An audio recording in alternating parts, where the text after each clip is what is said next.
Welcome to the Let's Get Entrepreneurial podcast, your go-to resource for navigating the world of entrepreneurship. In this episode, we're diving into a topic that is a fundamental aspect of the entrepreneurial journey, navigating failures and setbacks. It's a path that every entrepreneur walks at some point. Failures and setbacks test resilience, challenge assumptions, and often become the stepping stones to greater successes. The Let's Get Entrepreneurial podcast is your ultimate launchpad for igniting ideas and skyrocketing your entrepreneurial dreams. Tune in, buckle up, and let's unleash the entrepreneurial spirit within. Your two hosts will be Professor Gary Palin and serial entrepreneur Ryan Budden. Hello, Ryan. How are you doing today? I'm doing brilliantly. What about you? Doing the same. Things are going well. I'm glad to hear that. Ryan, today I wanted to talk about a concept that we all too frequently experience, and many people think of it as a tremendous negative. I don't tend to look at it that way, but that's the concept of failures and setbacks. Failures and setbacks are just natural and inevitable part of the journey of entrepreneurship. Yeah, absolutely. I think if you're not failing, you haven't pushed the envelope far enough. You haven't tried something that's risky enough to get the rewards a lot of people are looking for. That's one of the things that I've seen a change over the years of my teaching. I'm seeing more and more students are petrified by failure to the point of being paralyzed. They don't know how to deal with it, and they will freeze and create inaction. And ironically enough, if you don't fail at the small things, it typically leads to failing at the big things, like the actual business failing, instead of these small stumbles that you can go through and turn into valuable lessons. I think that's the key. When you say valuable lessons, it's really the mindset of addressing failure, which is the distinguishing factor from most people I interact with that think of it as a tremendous negative, where I think both you and I think of it as it's a positive long term. It absolutely is. And it creates some fun out of the day-to-day business operation. When I hit failures, I like to see not a little poof. If I'm going to fail, I want to see a big explosion.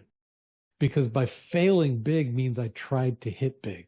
If I have a little poof, it means I didn't stretch myself and I really didn't try to do anything that was really that worthwhile. Yeah, it's like holding your punches. You're not really going for it. It's part of the growth process, and it's part of experimentation and learning and understanding and accepting this inherent risk, and not everything is going to work out. Absolutely. Not everything can work out. If this was 100% success rate, everybody would be doing it and we wouldn't be unique.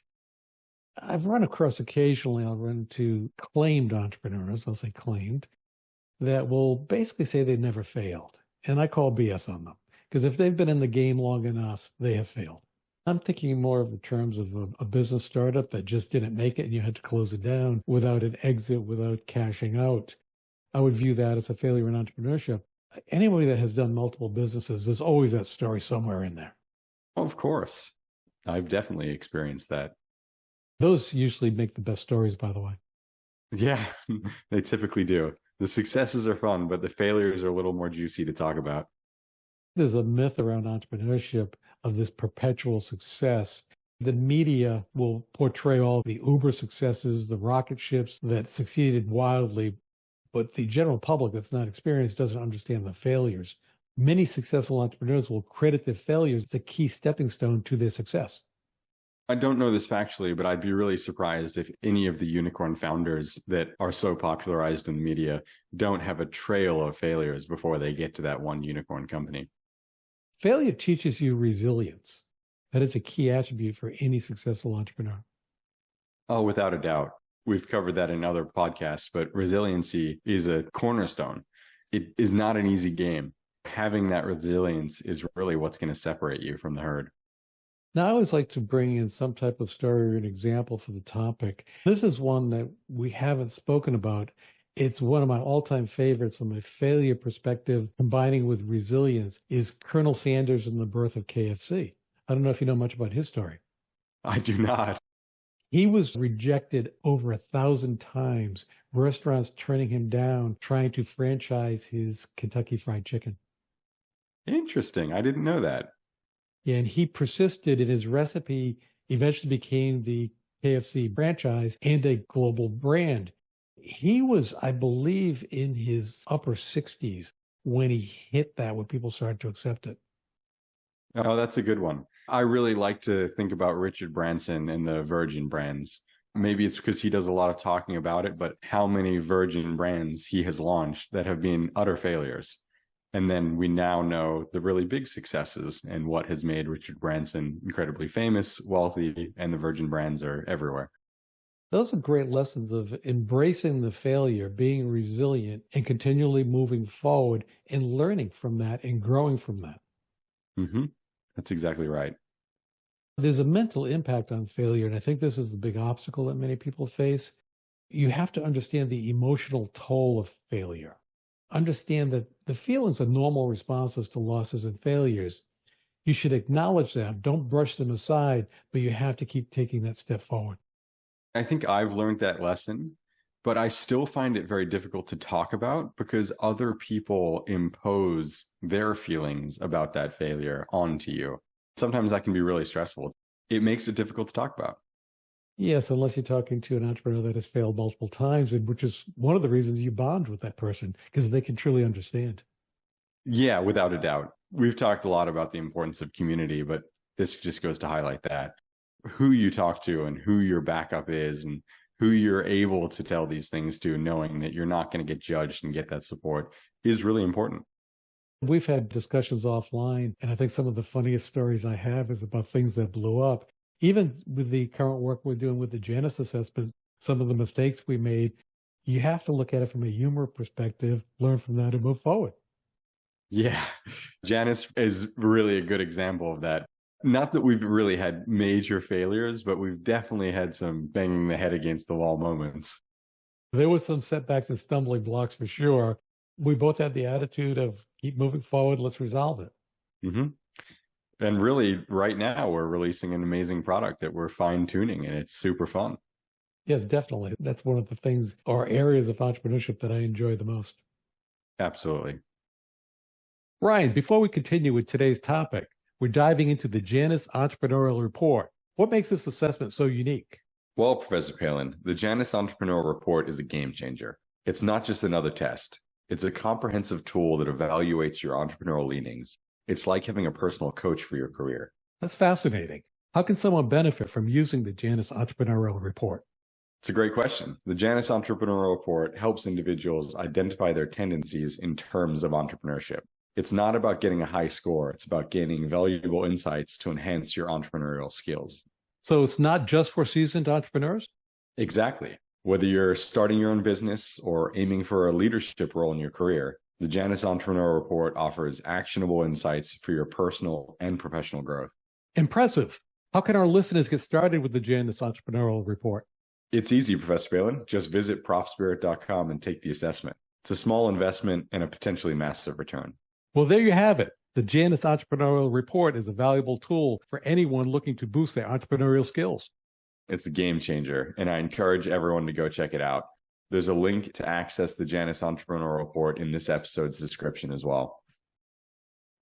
There are coping mechanisms to dealing with failure that I think people that are not naturally acknowledged to accept failure or fear failure. One of the coping mechanisms that I encourage is take a step backwards, give an overview, review, and gain perspective. Also, I would suggest practice mindfulness, get yourself away from that stress of the failure, and with that, seek support from peers and mentors. Absolutely. I'll add another one that might not come to mind immediately, and it's celebrating successes. No matter how small the success is, make sure you're setting some time aside to celebrate that. It doesn't have to be going out and buying an expensive bottle of champagne, but just acknowledging that it was a success can be enough. And the reason I think that's so important is because when you fail, that small pause to celebrate the successes are memorable. Whereas if you just glean over it, take it as par for the course, when you fail, it feels like a much bigger deal. I agree, and it helps your mental mindset associated with that. It's very important to maintain a positive mindset. There are outside forces that can assist someone with that. Some entrepreneurs use life coaches. I've talked to some that use therapists, and it helps them maintain a positive mindset and a balance amidst the setbacks. That goes back to that community aspect. Who are you listening to and who are you getting feedback from? There are some amazing life coaches and certainly some amazing therapists that can help with that. Now, also focusing on and understanding your emotional intelligence, self-awareness, self-regulation, empathy, your social skills, those can be tools to address dealing with failure. Without a doubt.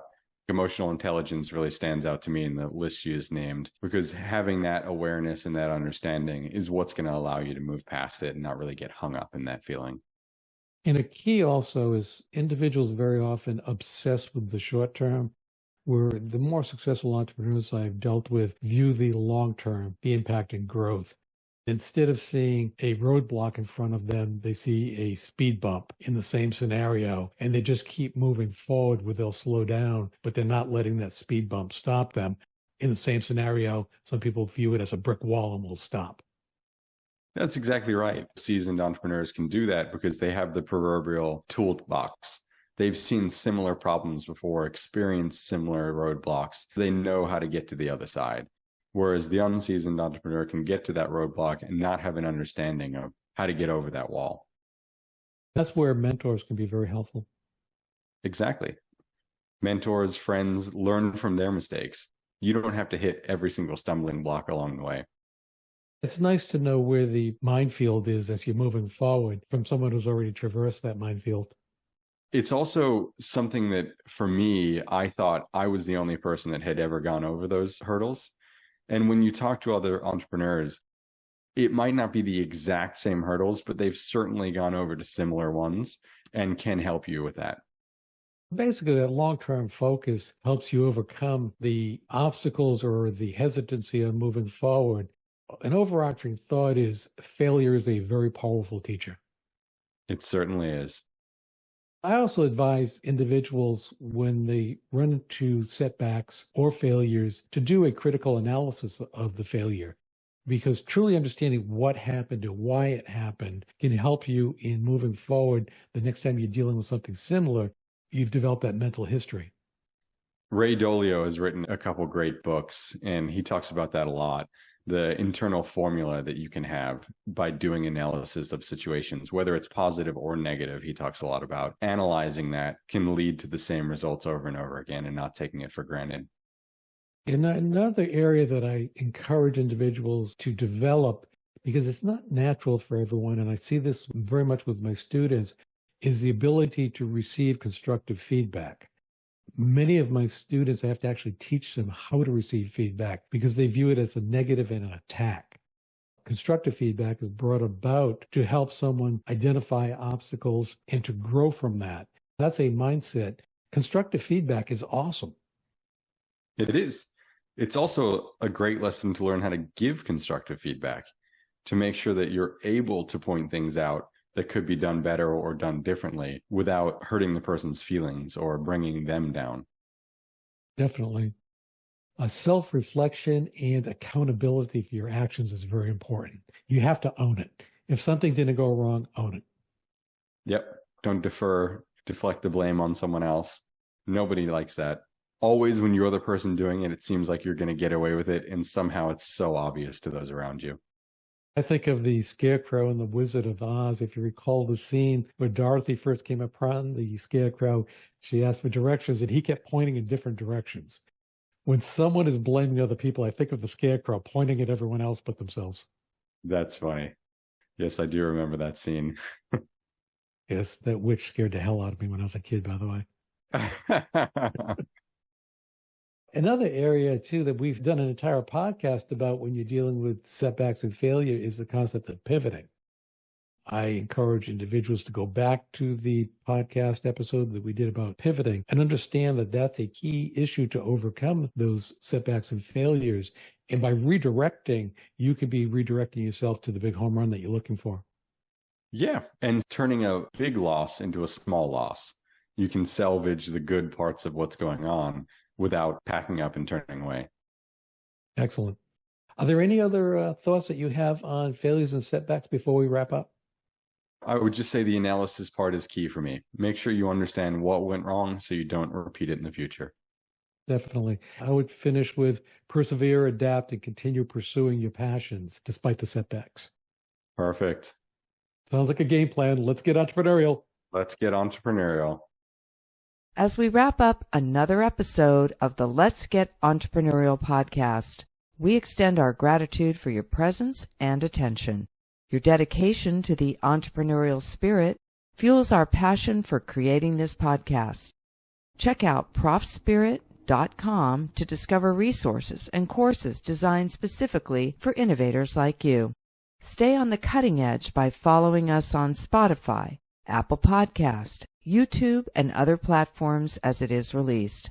Until then, keep the entrepreneurial flame burning.